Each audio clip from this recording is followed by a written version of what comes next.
Hey, hi! Welcome to Someone Else's Movie, the original podcast where an actor, writer, director, or nebulous industry figure gives a little love to a movie they didn't make. I'm Norm Wilner, I'm a programmer at TIFF now, and this is the other thing I do. My guest this week is Chelsea McMullan, a documentary filmmaker whose work includes the features My Prairie Home and Michael Shannon, John, and episodes of the television series In the Making and This Is Pop. Their latest is Ever Deadly, a collaboration with the Inuit throat singer Tanya Tagaq that examines the evolution of Tanya's music as an expression of her identity. It premiered at TIFF last September and opens across Canada this Friday, January 20th. On Saturday the 21st, after the 8 p.m. screening at the Hot Dog Cinema in Toronto, Chelsea and Tanya will have a conversation with journalist and author Tanya Tagaq, so don't miss out on that. Chelsea picked La Cienaga, the 2001 debut of director Lucrecia Martel and a cornerstone of the new Argentine Cinema. Set over a summer at a well-to-do family's country home, La Cienaga wanders through the lives of a dozen or so key characters, adults, teenagers, kids, friends, and lovers, as they try to distract themselves over the humid days and uncomfortable nights, annoying one another or falling into each other's beds as situations allow. And all the while, there's a gathering sense that something's about to shake up these dissolute lives, something unpleasant or maybe even dangerous. Whatever it is, they'll never see it coming. This is Someone Else's Movie. I love Lucrecia Martel so much. She's my favorite filmmaker. And I feel like she's like this rare filmmaker in that she like has not made a bad film, in my opinion. You know, like I think all of her films are kind of masterpieces and she's only made like very few. But La Cienaga is like, I also feel like one of the strongest first features I've ever seen in my life. And it's just such a powerhouse and just like such a fresh, innovative voice that you see right away in sort of a directorial debut. And I just kind of remember watching it in my early 20s and just being sort of like, I think it really changed the way I saw cinema and changed who I was as a filmmaker. So kind of that, you know, that initial sense of discovery I had with La Cienaga. So I kind of thought that would be a fun one to talk about. Yeah, I'm so glad you picked it. It's the first Martel on the show, which I guess isn't surprising because she is sort of a niche director. What she does is very specific and not everybody. I mean, I still don't think I like The Headless Woman. I appreciate it. None of them are comfortable watches either. Oh, that's fair. Yeah. So you were in your 20s when you saw La Cienaga. Did you see it in its first run? Did you catch it theatrically? Or? No, I think I was about 25 and I was living in Italy and I was going to like an artist residency and there was another artist, a filmmaker there who was Argentinian and he introduced me to her work. He's like, oh, like I think you'd love her stuff. Like you have to see it. And then I was just like, whoa. And I'm so thankful. And he's still like one of my best friends. So we like obsessively talk about her all the time. And he actually ended up taking a workshop with her and I was like, tell me everything. So yeah, what's her method like? I mean, what was that experience like for him? Yeah, I mean, the thing that I remember he told me that I really thought about is that she had everybody make, like they didn't use any moving image. They just like worked on sound like for the whole workshop. Oh wow. Which is so like her. But it was like she asked them to like make a film but only using voicemails and no picture. So which I was just like that's amazing. Sorry, no, now I'm imagining it, having no idea what it was like, but I can see how she'd be drawn to like an expression of character through voice rather than mannerism or posture or any of that stuff. Because so much of La Cienaga is about the unspoken, the interactions between people, the things they do and don't do, the things we see and don't see. Yeah. I remember being completely unmoored. Like I couldn't. It's a feeling. Yeah. At first I thought it was just me, and this is awful, but this would have been 2002, I guess. And I'm like, can I just not tell these actors apart? Is that the problem? And then after 20 minutes, it all sort of makes sense. But the way she codes the characters, how somebody like, you know, one character just basically wears the same swimsuit for the entire movie so we can keep track of her in shots. It's just so clever in its lack of structure, or its apparent lack of structure. And then in the end, you realize you've been watching this thing narrow itself down to a fine point. Exactly. It's really funny because I was watching it with my partner, and he was like, he didn't realize that like the like for a long time in the film that the sort of like the women that worked for the family were not the family, and that's like I felt like that was like so indicative of what you're talking about, which is like, okay, there's like a different dynamic here, but nothing's really clear, and it becomes more and more clear as the film sort of unfolds, but it just takes a long time to sort of ground yourself in the like, relationships. But I think that's also what I really like about it, is just like, I feel like it's a really impressive sleight of hand that you think that nothing's happening until it does, until everything happens, and that's kind of, the magic of her, is sort of you're sitting in this kind of atmosphere, and it doesn't feel like the narrative is progressing, but it's actually been progressing the whole time. Yeah. I remember feeling the humidity somehow in the theater. It's one of the few movies where the density of the image actually feels like it's coming off the screen, and you can understand why everyone's moving so slowly. You can understand, I mean, even at the very beginning, which opens with, for listeners who haven't seen the film, it opens with a small accident that has devastating consequences. And I mean, it is the inciting incident in as much as there is one at all, of the story, but it's just putting ice in a glass of red wine and then dropping the glass and falling on it. It's all so simple, and any one of those things is something that's instantly relatable. We've all been to parties, we've all dropped glasses, but then you factor in just how little everyone else is moving, and you realize that the first time I saw it, it's just like everybody is so drunk that they can't help Mecca, and that is part of it. But they can't move. They can't move through the air. Everything is so heavy and humid and gross and sweaty. And later on, someone tells Momi that she hasn't washed her hair. She hasn't showered in 3 days or 4 days. Yeah. And you can just feel the grime. But even before that, that's that line of dialogue, which I think is an hour into the movie, is the clarifier for everything else I've been watching. It's like, oh, right, of course. Like, no one wants to do anything. No one can. You can't even think when you're that hot. And so you've got these people who, they have the wherewithal to isolate themselves from whatever else is going on. And this is right after Argentina came out of a long point of turmoil, right? Like, we don't exactly know when the film is taking place. They might be hiding out from something. They might be isolating themselves from uncertain situations. Or maybe they're just rich enough that they don't care and they can wander up and spend the summer in this place. But it feels so languid and louche at the same time. Like, this is what indulgence looks like. Absolutely. Yeah. I think that like,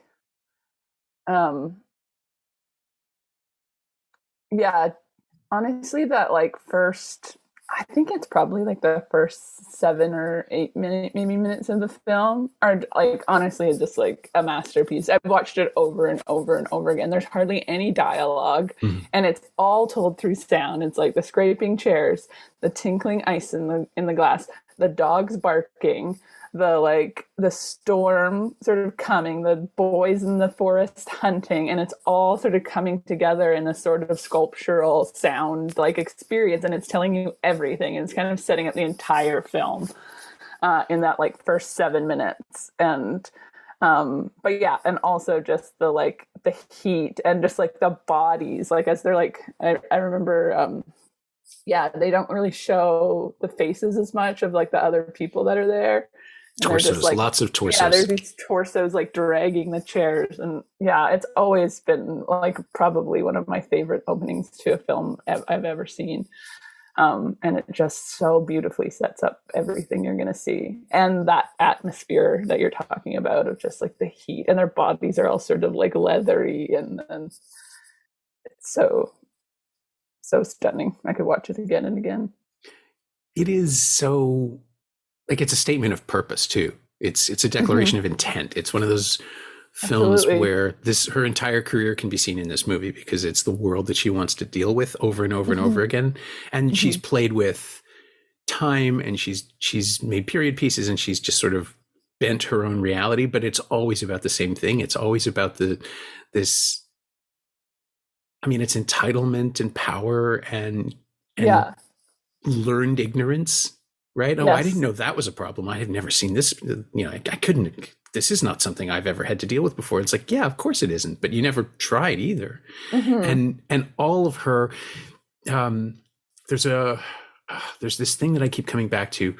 So many movies, and it's just this year, but so many movies have seemed to me to be about American films, particularly having this moment, but it's coming out in other countries' cinema as well, where filmmakers are dealing with the perspective of children who understand that they're hostages to their parents. Like that it's not just about adolescent rebellion, it's about the understanding of powerlessness that children have.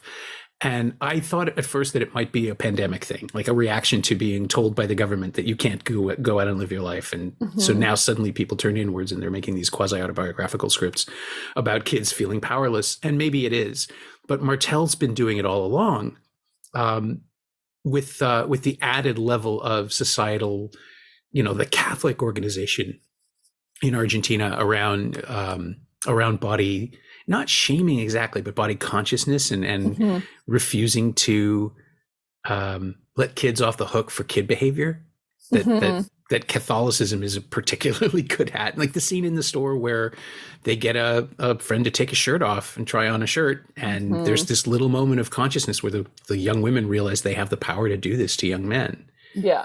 And they've clearly never, at least two of them have never had this moment before, and they're uncomfortable by association, but they also get off on it.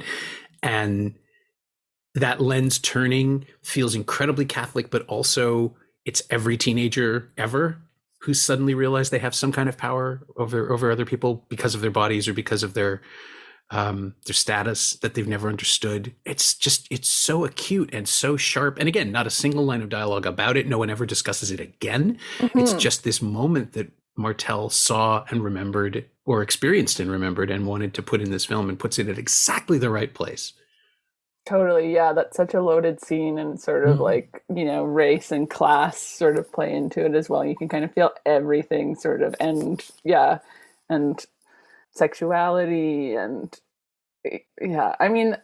it's amazing too, I think, how she, like, it's just so present in, like, sexuality, and so present sort of as this constant tension across, like, all of her films and, like, the entire film. Like, I'm always just, like, so uncomfortable and feel like at any moment just some sort of, like, there's, like, incest. I think there's sexuality, the power dynamics of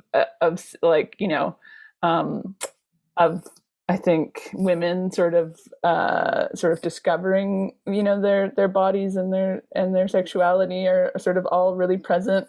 But it feels so heavy in her films. It's never liberating. It's always quite oppressive. Yeah. Well, we're so quickly given the world that these people walk in, an understanding of it, and how they're being berated or shoved aside. The adults have no time for the kids. And it's just like, I just rewatched it last night, and the thing I took away from it was the stunning levels of neglect. Yeah. The kids are, like, splashing around in a riverbank with machetes. Yeah. That scene is so... Oh, it's intense. Horrifying. Yeah. You just are like, someone's going to get an arm chopped off. Yeah. And we've already seen, like, a kid without an eye, and people with scars that are never explained. Scars, all over their bodies. Yeah. Yeah. And I remember seeing it when I saw it theatrically. It was the entire audience cringing in one direction. We were all pulling to the left, and the whole, like, it was like a wave in the theater of people just going, and nothing. And not only does nothing happen, but she cuts away. Before anything can happen. Or I guess no, she cuts away from the scene with the rifles. But in the machete sequence, it's interrupted by just a storm, by the rain breaking and the water spraying everywhere. Yeah. And that's the release. But the sense of constant danger that these kids are going to get, 7 kinds of hepatitis and tetanus just from going out on the porch. Yeah. In that like dank pool, the swamp pool. Yeah. Oh yeah. Don't jump in there. You'll get a disease. But we've already seen her jump in there. So now she gets to think about that. And the way that when you're a kid, you're heedless until an adult tells you something is bad. And I think it's like also that the adults are just like catatonic, but the kids are like full of life and they're running sort of like ragged all over the place. And like the adults are not even sort of engaging with them.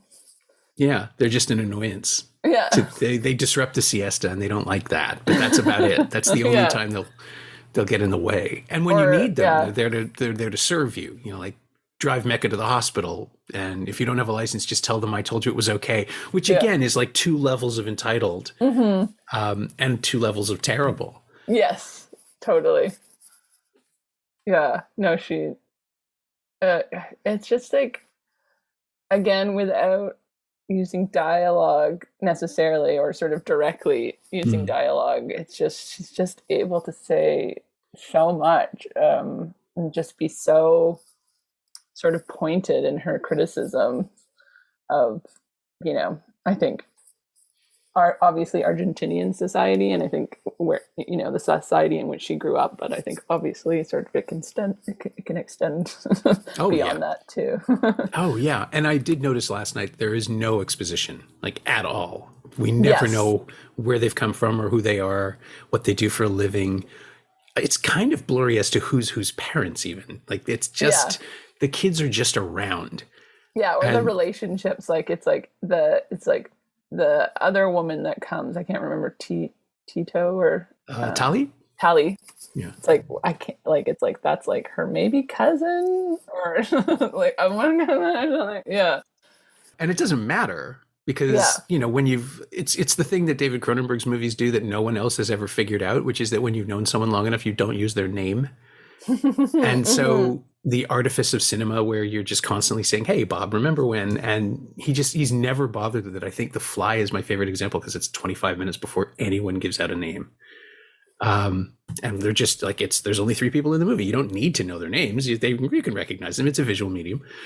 But here there's just this kind of general acceptance that everybody who's there on the property belongs there.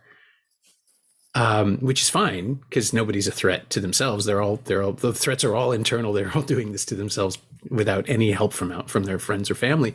But then there's these little moments that speak to differences, like Isabella, who does work for them. Like that's clarified early on because Isabella is the one who's probably stealing towels and sheets, maybe stealing towels and sheets, but Isabella's not identified in that scene. They're just talking about her. So you have to spend half the movie waiting for someone to say Isa and for us to connect to it.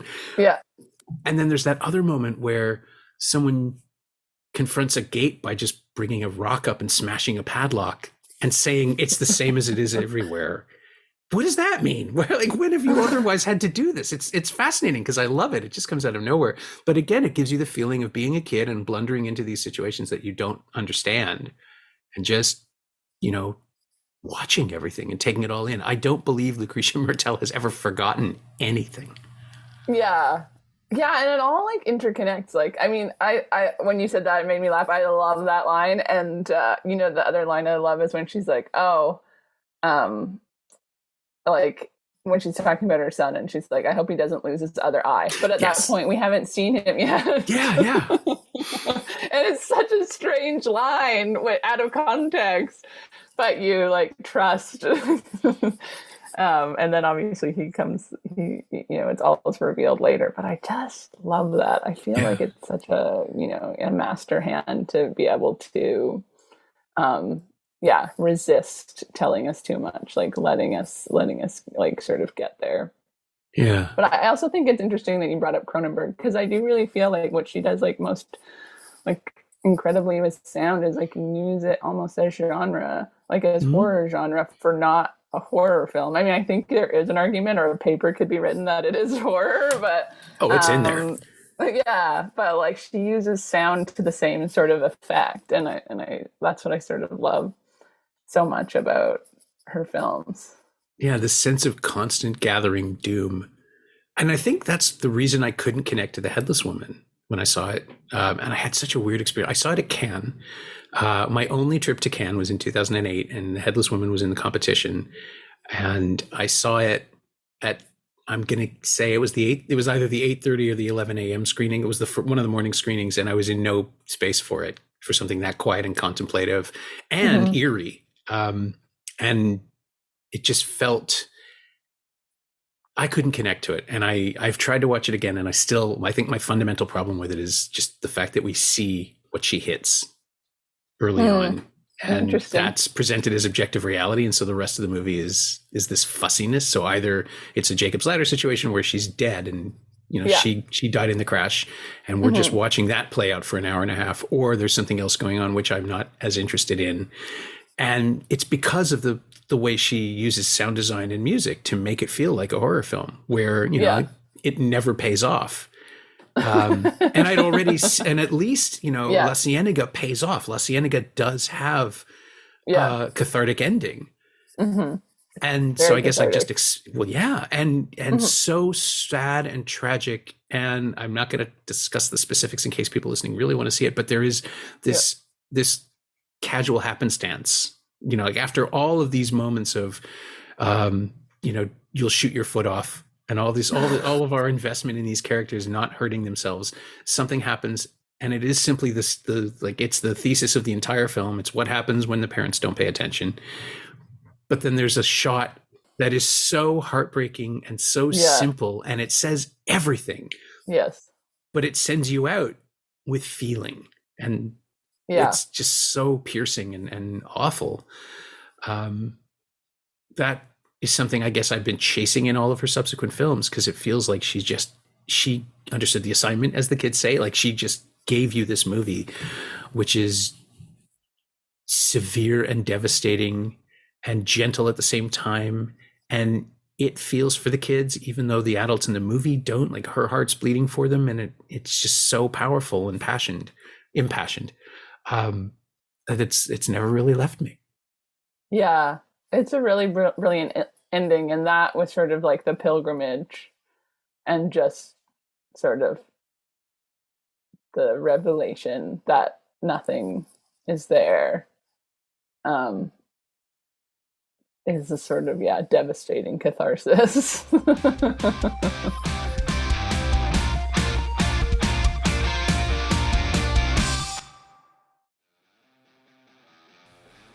Hey, it's Norm, interrupting my own show to bring you up to speed on Shiny Things, my twice-weekly newsletter about physical media, culture, and the odd streaming thing. Last week, I wrote about Warner's 4K release of Black Adam and what it says about the ongoing evolution or devolution of the DC Comics movie project, and the way some Hollywood studios have finally embraced Blu-ray in their award season campaigns. Sign up for a 14-day free trial at shiny-things.ghost.io, or find a link at the Semcast Twitter account. Look, if I don't write about movies, my head falls off. Come check it out. I also feel like something that is interesting, I find like tonally her film's so interesting, because it's like there's some part of it that really feels like almost like a realism, as we sort of know it. Mm-hmm. But then it's also like extremely surreal. And I feel like La Cienaga is maybe her most surreal, except for maybe Zama. I mean, Zama's almost an absurdist kind of version of what she does. Yeah. Just, it's such an unusual tone of like using sort of these two sort of like languages and sort of putting them together in a way that sort of is a bit, it's a bit hard to even define in a way. Mm-hmm. And I really feel like that's something I've always been attracted to in her work. I do find it so striking too that, I mean, Argentina and Mexico are very different countries in so many ways, but that Cuarón made Y Tu Mamá También the same year as this. That they're that's sort of, interesting. that's the higher polished version, like the entertainment version of the story. Yeah, the Hollywood version. Yeah. Well, and in that scene in the clothing store is basically all of Roma. In a nutshell, it's just they've been in communication with each other in completely different ways. He's chosen this much more narrative driven, plot laden. Oh, you could argue Roma doesn't have a plot, but it does, like in the same way that La Cienaga doesn't. And it struck me because I saw them, I think 6 months apart. I saw Y Tu Mamá También at TIFF, and then I saw La Cienaga in the spring the following year, I think, and. They do feel like they're just about this awakening of social consciousness from privileged people or from people from privileged backgrounds who are now reckoning with that. And, in both cases, they're 20 years ahead of where movies are right now. Totally. Yeah. When I was watching it again, because I rewatched it before we talked, I just really felt like it. And I think you've already kind of touched on it a bit, but like it really just feels of now. Like it doesn't feel out of date. It feels very politically charged, even now, even maybe more so, which is quite something. Yeah, it's rare where the movie of the moment is 22 years old. Like imagine this is like a film that came out after the pandemic. Like it's like it would even be more charged. They're like, they've escaped to the countryside or whatever, Yeah, I mean, I've seen 5 or 6 movies just like that in the last 7 months, but none of them has had anything like the texture or even the intimacy, I think, because with the pandemic movies, it's all been a reaction. Like it's how can we shoot this? What can we shoot? How small can we make it? And sometimes they work, but this one is removed from everything anyway, right? Like even if she shot it in the middle of an economic boom time, it would look and sound like this because it's who she is and the world that she wants to build. Yeah, no, that's a really good point. And I think, like, I don't want to get too much into it because I'm no expert on like the politics of Argentina, but my understanding is that it sort of came out after, like, at a very politically charged time or right after. Well, between two, apparently, it was in that little respite between two extremely, one incredibly corrupt administration, and then another one that was eventually sort of going to get there. Yeah. But it was produced at a point of hope. And it's a hopeless film, which I find just so fascinating. It's a really interesting thing to think about, yeah. Maybe that was the only window where she could get it made. Yeah, that's a great point. Such a dark film, yeah. Yeah, and my understanding is a lot of it is inspired by sort of her own, like I don't know if it's so far as like semi-autobiographical, but it's definitely sort of inspired by where she grew up and the town in which she grew up and everything like that. So it's sort of inspired by an earlier time as well. Yeah, there's a quote of hers where she says it was based on memories of her own family, which is a nice way of avoiding any specifics. Yikes. Yeah. Well, and it also gives you the out, right? Because if you present an autobiographical story as a memory, then you can take it in any direction you want, really. And you're not bound to honoring the truth, which is always, as far as narrative goes, it's a death sentence if you're trying to be accurate, because you'll just end up killing whatever makes your story interesting, because your own memories and your own subjective experience is what makes it art. Yeah. And I get to say stuff like that. I know. And I do feel like there is a real quality of it feeling like memories as well, in the sort of like, what's the word I'm looking for? In the sort of the haze of it, maybe. Yeah, that's the right word. Oh, I was going to ask, actually, speaking of haze of memory, have you seen After Sun? Not yet. It is like the number one film on my list to see, and I had like planned to see it over the holidays and just couldn't pull my shit together. But yeah, I want to see it so badly. I feel like it's like you see it and you're like, I know this is a film I will love. Yeah, it hit me like a mallet. Just absolutely laid me out. And there's a lot of La Cienaga in it, I think, in the way that, but it's focused on only two characters, but in the way that their interplay works, and in the way that they have separate adventures, adults and children, which will eventually come back to sort of dovetail and intertwine. I wish I'd gotten to talk to Charlotte Wells, because I would have definitely asked her about Martel and her cinema, and if it's an influence. Yeah, I think you'll really like it. Yeah. I think I do feel like part of it is that I'm like emotionally preparing myself to see it. It's so good, but it is absolutely devastating. It'll be on VOD in a couple of weeks, I think, actually. Yeah. Well, and speaking of influences, I mean, this is always a weird way to get out of the podcast when someone is not making the sort of films that we're talking about. But is there a connection? Like, have you relied on anything of Martel's, or specifically La Cienaga, or her other work in your own movies? I was trying to think about it, and I can't really see it in Ever Deadly, but there is a texture thing going on.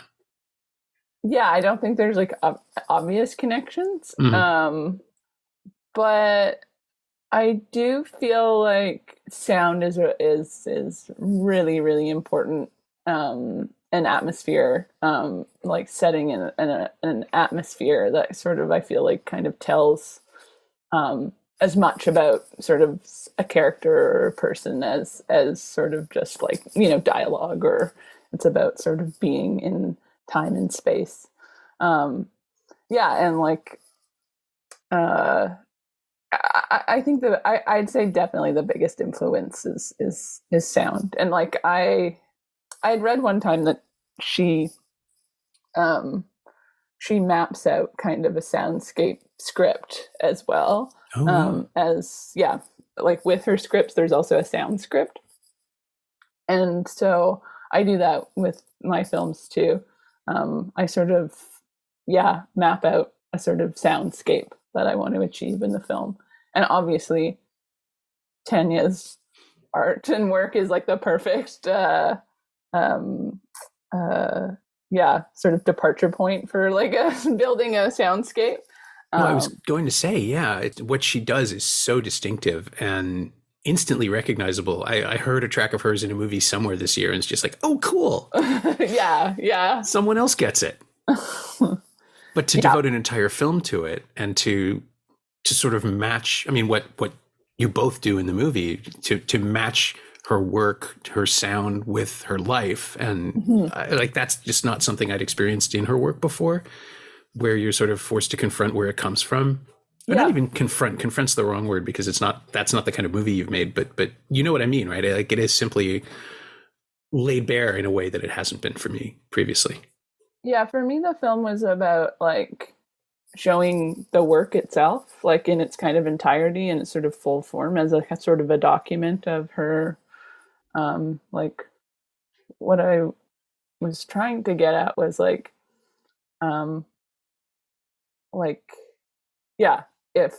if you weren't to see her live, what's the closest you could have to like an experience of a live performance? And then sort of around it, sort of all of the influences that lead to the work itself, and all of the sort of, who she is, distilled into what we sort of understand as like her work. So I think sound is like kind of so central to that, and Tanya's been really straightforward about that, in terms of, she was just like, like, if you have to come home with me, that is where it's from, that is the impetus of everything, like, and so it was really about like just being with her and just understanding how she hears the world, and then sort of trying to sort of capture that in this sort of very layered way, which we like. I had like I had this like amazing sound recordist who like he's a cattle farmer. Okay. And we went to film school together, but he sort of left film and it's his a family business. So he took over the cattle farm. But he's like an artist. He's a sound artist, and I can barely ever get him out on something, but he's the best sound person I've ever worked with. He's like, and yeah, I managed to convince him, just because he's such a big fan of Tanya's, to come out and do sound on this one, because I was like, this is going to be special. If you'd help me on one film in my life, like it has to be this. So he like came out for it, but he would go out on his own for hours and hours and just record different sounds in the landscape. And like even there's that part where there's like a siren, and it sort of sounds like it's sort of connected to the MMIW, and then it sort of sounds like it's coming out of her mouth. Mm-hmm. It's a siren that happens it's like a curfew siren. It happens in Cambridge Bay. Okay. And it goes off every night at 10 p.m. And then it's like, it sort of goes off, but it sort of reverberates through like the entire town. And then all the dogs start barking. And it's just this really ominous sort of feeling sound. And like, you know, because like what I found so interesting being up in Cambridge Bay is that, like, you know, there's no trees. There's just like nowhere to insulate sound. So sound just reverberates and reverberates and reverberates. And so that's like what happens with the siren. And Alex, who's the sound recordist, he went out every night because he never felt like he quite captured the quality of it. So we like just before the alarm went out every night, he probably did it like every night we were there for one of our trips, which was like maybe 7 days. And he would record that sound. And then he finally got it. And I'm like so proud that I feel like it's such an important part of the film. Yeah. But yeah, that's kind of like an example of it. Yeah. And I'm thinking, of course, about the end credits of La Cienaga, where all you have are the echoes of thunderclouds and gunshots. And the gunshots seem to be ramping up and getting faster, which I think I didn't catch until this last viewing. It's just like, oh, there's more of them now. Is that like, what does that mean? Is this a revolution, or is the revolution coming, or is it her hope for one? It's just like she never gives you an answer to anything, which is, I mean, the reason we remember it, obviously. Right? If she's, and now I feel like I want to revisit the Headless Woman again, because if there is an answer, then what's the point? So maybe it's on me. You're making me want to watch it again. I mean, I really liked it when I watched it, but yeah, I like understand what you're saying. Like I think all your points are really salient, and it's like, oh, I should rewatch it again with that and sort of thinking about that. No, it's on Criterion. We can. Yeah, well, I think I might. Yeah, this might start another Lucrecia Martel binge. Yeah, binge, exactly. Binging on Lucrecia Martel is so counterintuitive. Yeah, it's not the most Netflix and chill vibes, but it works. But I really appreciate I was excited to do this because I was excited about the idea of sort of revisiting her work. But yeah, I think like you're right, like sound is absolutely sound. It's just like she really just taught me the power of sound in cinema. And, you know, I think in documentary it's often a really overlooked element of storytelling, and it can be so, it can say so much. And I just love landscape and sort of, I think landscape plays a big role in all of my films, and how like the subject and the landscape are sort of connected, and then obviously sound is a big part of how you sort of represent that. I mean, I'm thinking about My Prairie Home and the way the expanse of it and the tiny focus on character, and like the way that it's not even juxtaposition. It's a synergy that you created there. And I guess now that I think about it, you kind of do the same thing in Ever Deadly. Not kind of.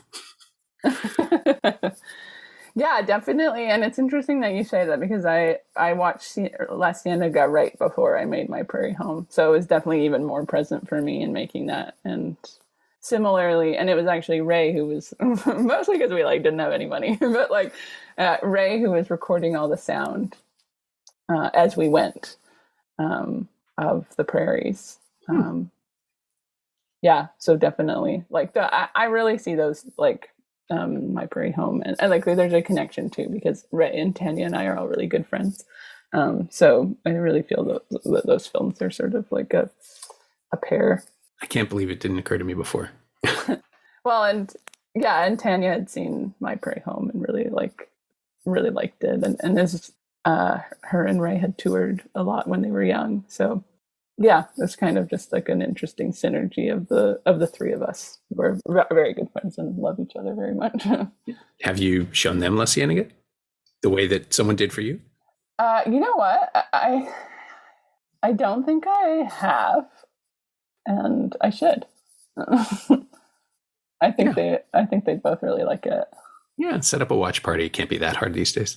Yeah, absolutely. I think they'd both be like, they both are just, sound is so forward in their brains that they would both pick up on it so much. Actually, I'd be really curious to hear their thoughts. My thanks to Chelsea McMullan, whose new documentary Ever Deadly, co-directed by Tanya Tagaq, opens in theaters across Canada this Friday, January 20th. Chelsea and Tanya will both be at the Hot Dog Cinema Saturday the 21st for a post-screening Q&A with author Tanya Tagaq after the 8 p.m. show, and you can get tickets for that at hotdogs.ca. Thanks also to Jennifer Mayer. She knows what she did. You can find Chelsea on Twitter at Chelsea McMullan, all one word, and you can find La Cienaga on Blu-ray and DVD in the Criterion Collection. It's also streaming on the Criterion Channel in the US and Canada, and available to rent and buy on various VOD platforms. As always, you can find me on Twitter at Norm Wilner, and you can find this podcast there at Semcast, S-E-M-Cast, and on the web at someoneelsesmovie.com. The first year of the show is still available for just $20 at payhip.com/Semcast. That's the first 52 episodes of Someone Else's Movie, 44 of which aren't currently available anywhere else. And check out my newsletter, Shiny Things, at shiny-things.ghost.io. I think you'll enjoy it. Our theme song is by The Last Year. If you like it, or the show in general, please say so. Leave a review wherever you've been listening. Every little bit helps, it truly does. And check out the other shows on the Frequency Podcast Network while you're doing that. Stay safe, watch movies, wear a mask if you go out, get your booster when you can. I'll see you next week.